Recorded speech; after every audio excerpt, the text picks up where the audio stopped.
Welcome to Your Business Matters. Whether you've been in business for years or you're just starting out, we invite you to join us as we provide fresh perspectives to fellow business people who are interested in improving the bottom line and getting better results. The goal of this program is to bring you interviews, thoughts, and advice in a no-holds-barred, face-to-face forum where we exchange ideas and learn how each of us can overcome the challenges of doing business. We are committed to offering effective solutions and strategies for small business owners like you. We're dedicated to the idea that your business matters.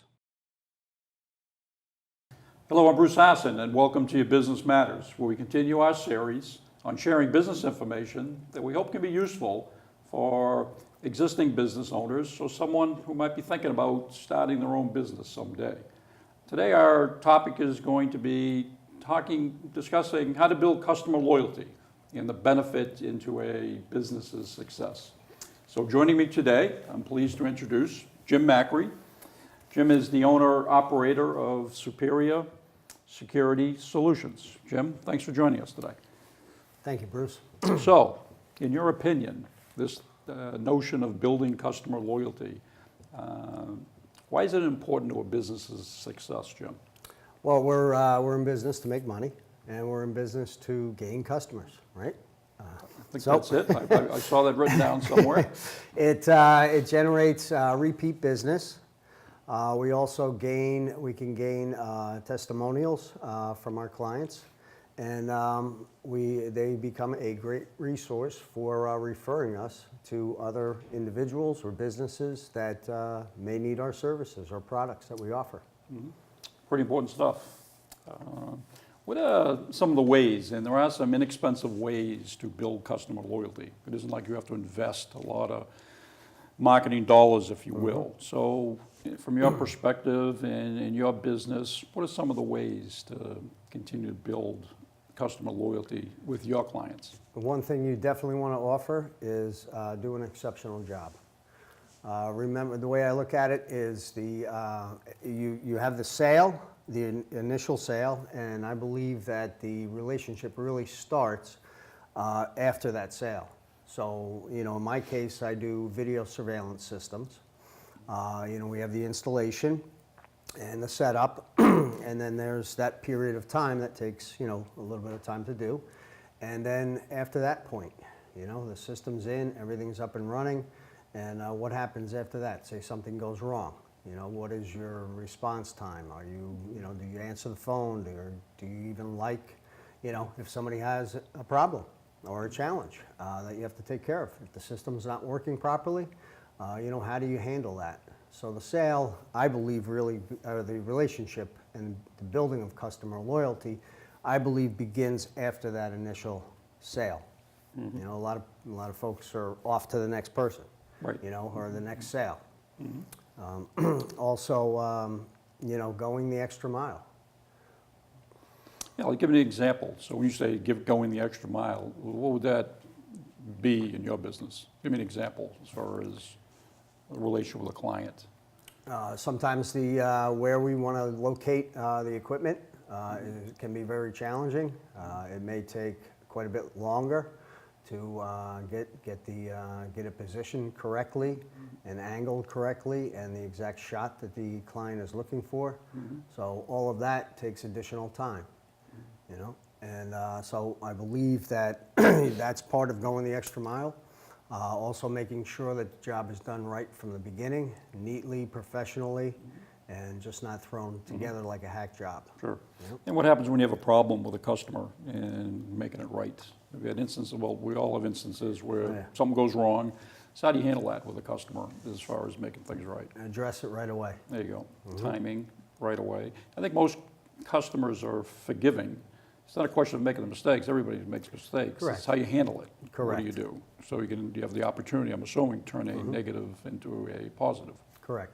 They're in business as well. Sure. And they've had their challenges, and they've had their setbacks, and they've had, whatever it may be. I mean, the businesses may be different, but the principles still remain the same, right, in building that customer loyalty. So how they handle their customers, when something goes wrong, I'm sure if they handle them very, top notch, then that's what they're looking in return for as well. They know that experience.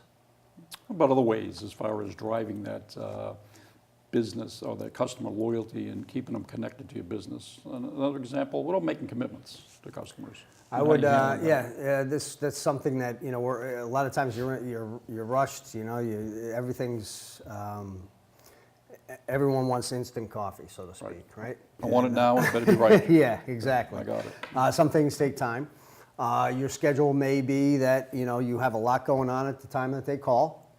One thing to work on, and, that's something that I work on too, is to under-promise and over-deliver. So, setting an appointment. We might be looking, in your mind, you're thinking 11 o'clock, but why don't we make it 11:30 and give yourself that extra half an hour leeway, to be able to make it. Right. If the client actually, if they obviously can't make it at that point in time, 11 o'clock has to be 11 o'clock. But before you set the appointment, as you're thinking about it, think of a half an hour prior, and then a half an hour after, Right. whatever time you're thinking of. So under promise and over deliver is the Yes. concept. What's your track record in that? Pretty good? I would say very good. Really? A plus? I would say so. When it comes to the end product and the time that it takes, the care that's taken, and a lot of times, there is areas that we're considering, but say for a camera system, we have room for 8, say for example, and we've looked at 7 spots for the cameras. Now there's 1 extra spot, and the client might not be in a position at that point in time to get the 8th camera, or they might be not unsure where they want to put it. I'll bring it along anyway. We'll make sure we're able to do it and give them a couple options, and then usually I will surprise them. So it's like pay it forward and then do a good job, and part of that is you're looking to gain that customer loyalty, and you're looking also to generate more business from that. So a referral, maybe ask for a testimonial. So you're going beyond just meeting the customer's expectations, you're exceeding it. Right, what's written down on paper. Right. And oh, by the way, here's Yeah. something else. Yeah, and exactly. So you're out to delight them. Their office might look cleaner after we leave, which is surprising. Most Right. times contractors come in and it becomes a disaster area, when they. All right. So do you have any other examples of firsthand knowledge with your existing customers as far as building loyalty with existing customers? Absolutely. The business that I'm in is very technology orientated. So technology in the video surveillance industry is rapidly changing all the time. And staying on top of that, working with a very good supplier is critical for me doing that. But I have a lot of clients that, a couple of years back, we started out with a system. There's been dramatic changes in the past couple of years. We've incorporated the changeovers. We've also incorporated some better cameras, say, and then expanded out from there. So I have I have many, but one particular example, a client we started with a couple of years ago, and now he was just talking about this to me, and he talks about this to other people that he's working on getting me business for. He goes, it's amazing how much variety we actually have with the technology and the applications. So we have wireless out to a barn. We have pan-tilt zoom cameras, which move around. We have day-night infrared. We have big ones, small ones. We even have a camera out by the roadway. So in his particular neighborhood, they've been hit with some crime, and he's been more or less the sheriff of the area. And the system just recently tracked down a vehicle that was there, and they tracked that individual back to breaking and entering in one of the neighbors' homes who didn't have cameras, but we helped out. So he's obviously spreading the word. Correct. Correct. Look at the benefit of this, and has he actually generated some business for you? Absolutely. Right. In that same area? Yep. His brother owns a business, and also his father. And No they, kidding. yeah. Yeah.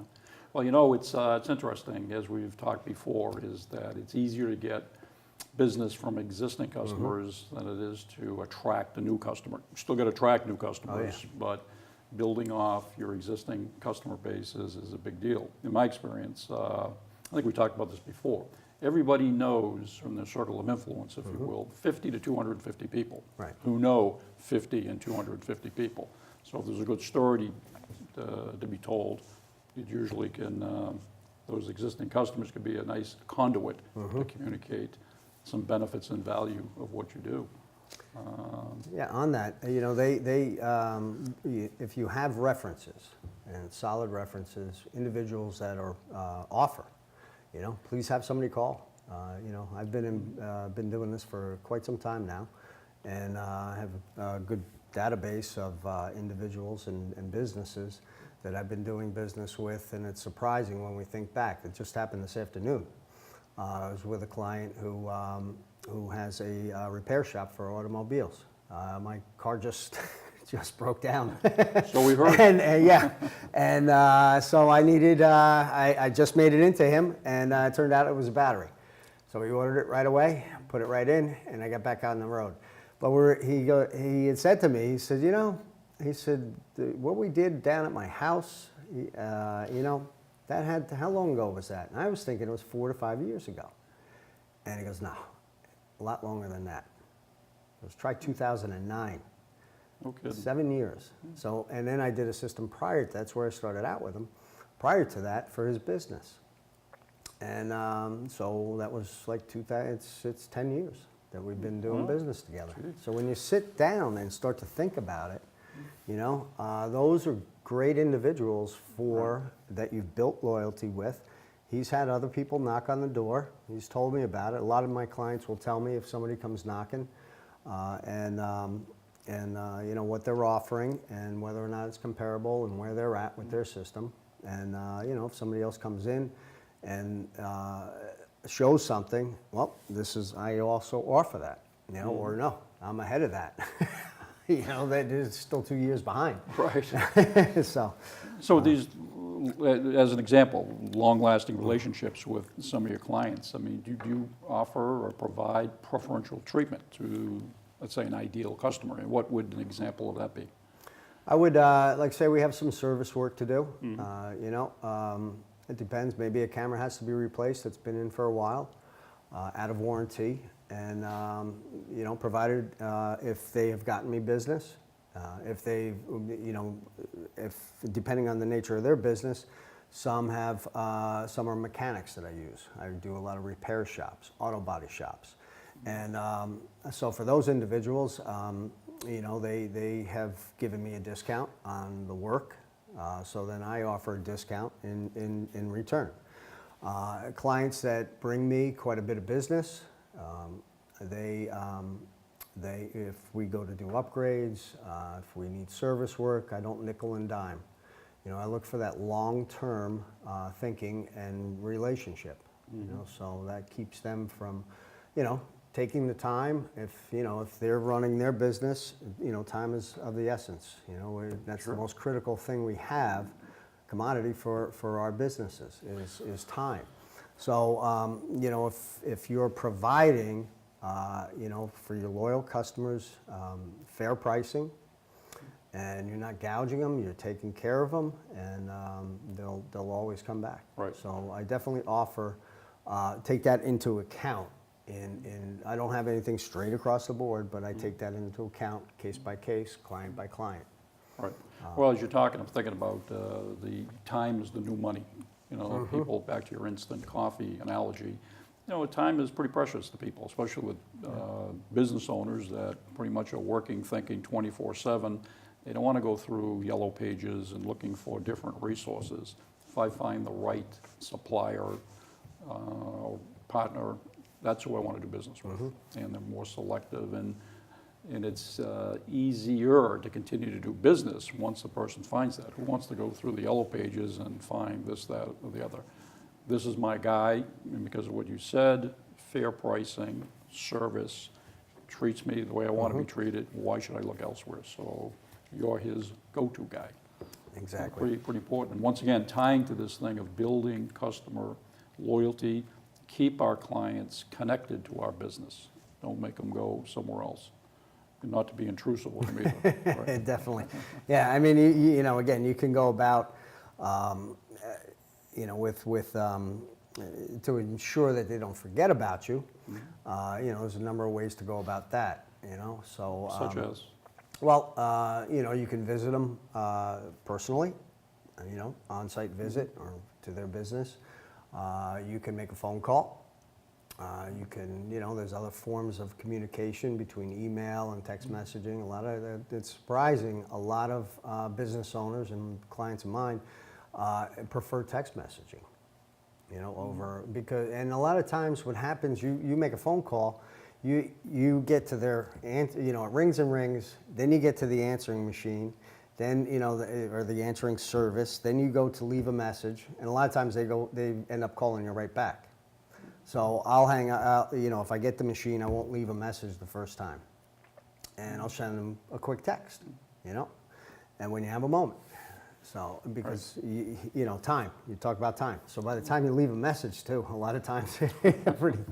Also, you know, if you have promotions coming up, if there is in my case, new technology being offered, then that is something to, you know, that's an opportunity to let them know that you are staying up and current on what's out there. It's a good opportunity to offer, and you know, these are some of the ways we can go and how we can improve. You know, and So you're talking about keeping your name and your business in front of them without being intrusive. correct. You don't, you know, again, for in my case, for the business I do, you know, the system goes in, it gets up and running. And then there's a lot of contact at that point in time.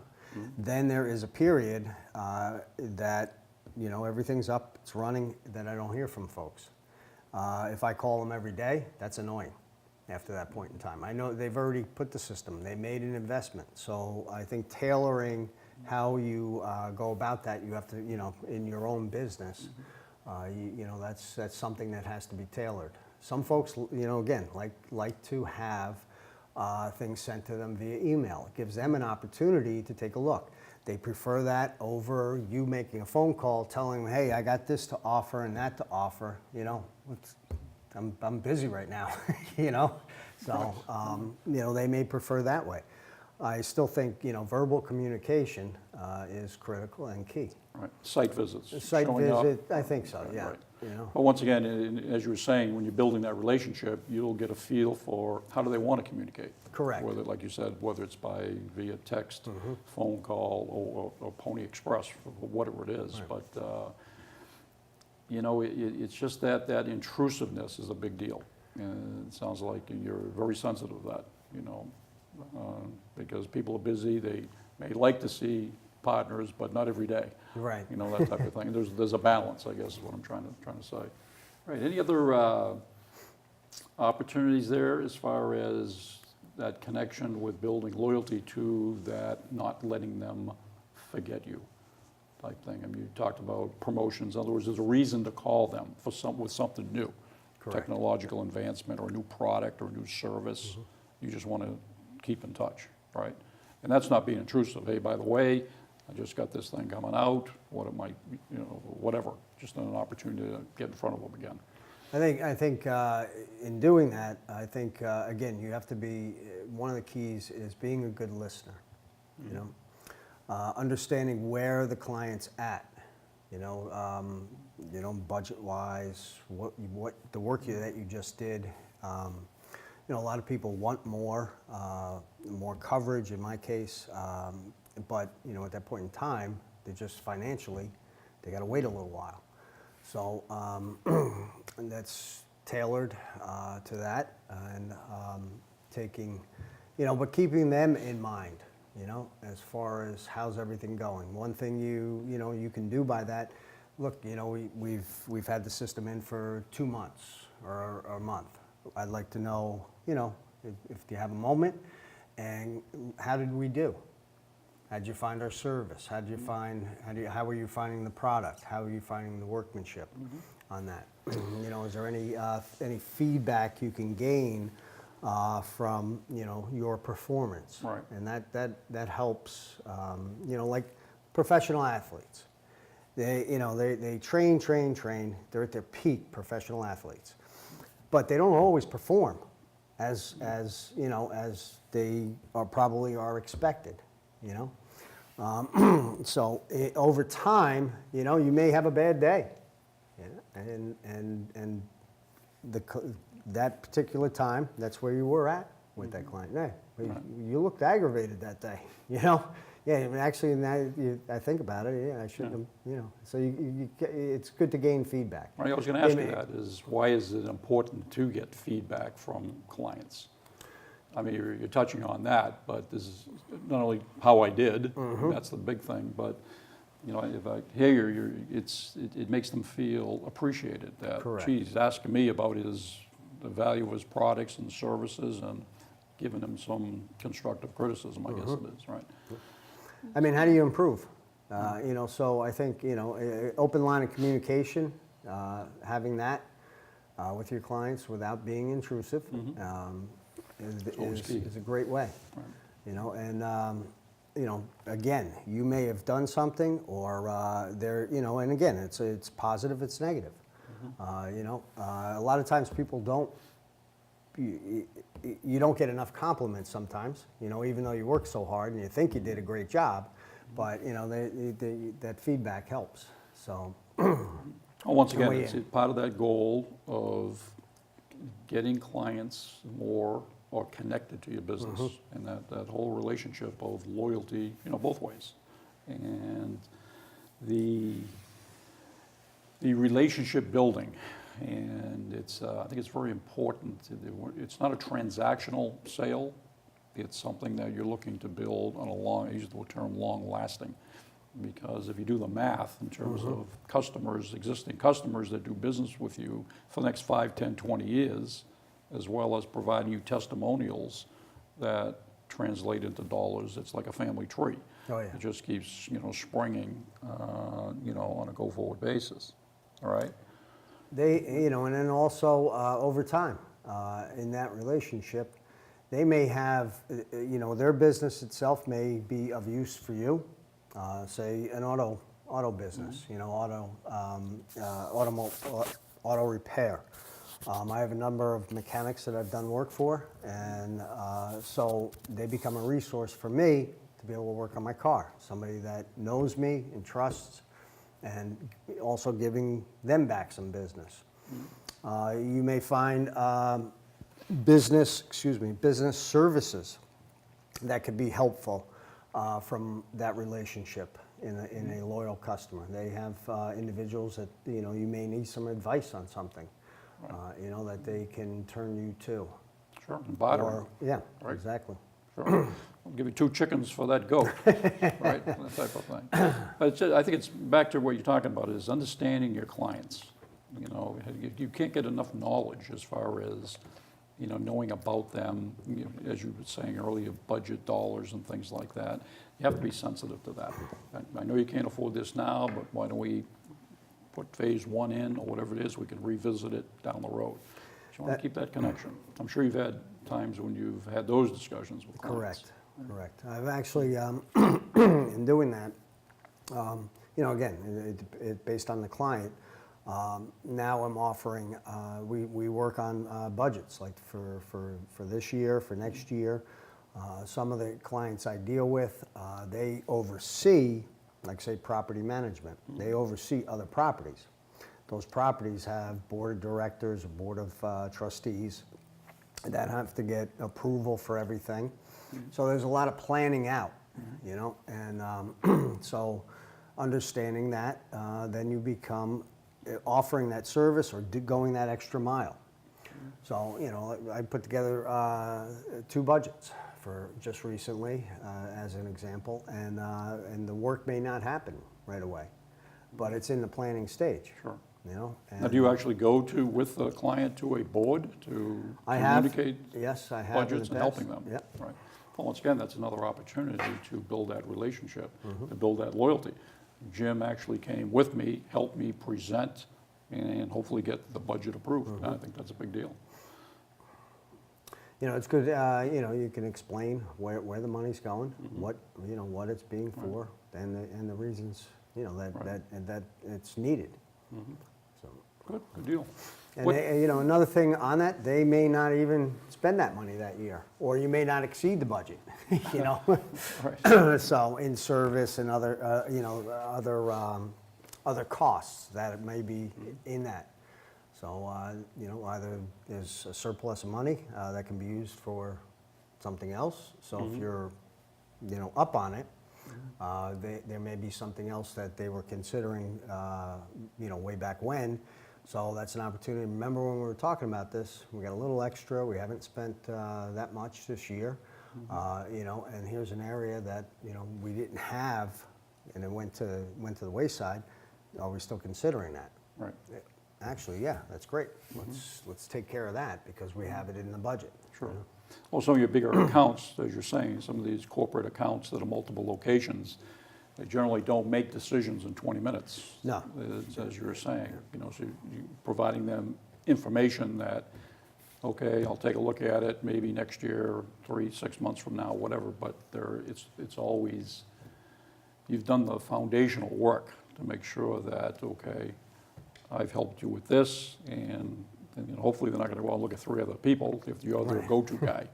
You know, once again, tied back to your building loyalty with the client base, right? Providing you services that you're not getting paid for doing that yet. But once again, it's making that connection to you and your business. There's another example on that was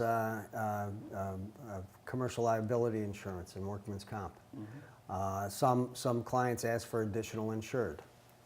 And when my policies renewed, all I did was renew all those additional insured. And so already had. And then we, you know, then I got some more business out of individuals. I'd let them know everything's taken care of. So when we're set, we're all set in that way. So, you know. So that's something you just absorbed, more or less. I did, yeah. Okay. I mean, but they knew you did. Right, and you know, if that is in the beginning, Right. and those are requests, then, you know, that's a line item, you know, so to speak. You know, Right. okay, I'm happy to do that. It's an additional charge for that my insurance agent charges me. So, and then in the future, we'll take that into account. You know? Well, it's important to communicate that Then too. you never have to do that again. Right. So we're going to continue doing business. That's a little sidebar. Right. You know, it's not, you know, it's nickel and diming. That's, you know, I take care of that. And Well, it's still a good point that you've absorbed this, you know, once again, keeping them connected to your business, right? And they know about it because you've got it as a line item, but you funded it more or less, right? So that's a big deal. Back to preferential treatments, and you know, once again, connecting the dots with building customer loyalty. That's a big deal. Big deal. Any other insights, Jim, in terms of building customer loyalty, in terms of your client base? Other examples of some of your ideal customers as far as some of your relationships with them? well, they've the ideal clients, they've become a resource for me personally and for my business. How so? You know, well, I do a lot of, I'm on the road continuously, and so I need a vehicle that is operating, you know, and I have, like I had said before, multiple mechanics, so giving the business back, but also had that resource to take care of my car. You know, other aspects are, it might be you're looking for an attorney or business services, you're considering, you know, a new computer system, you're considering doing a marketing plan or something along those lines. You know, checking in with one of your clients that just recently went through that. You know, you're considering buying a phone or a phone system. You know, so your clients and those individuals that you've been dealing with for many years and have built up that relationship can be that kind of a resource too for you. Great. So, Good deal. Good. Well, Jim, thanks. I appreciate taking the time and your thoughts and advice on this topic of building customer loyalty. Very, very important for businesses' success. That's about all the time we have. Once again, thanks, Jim.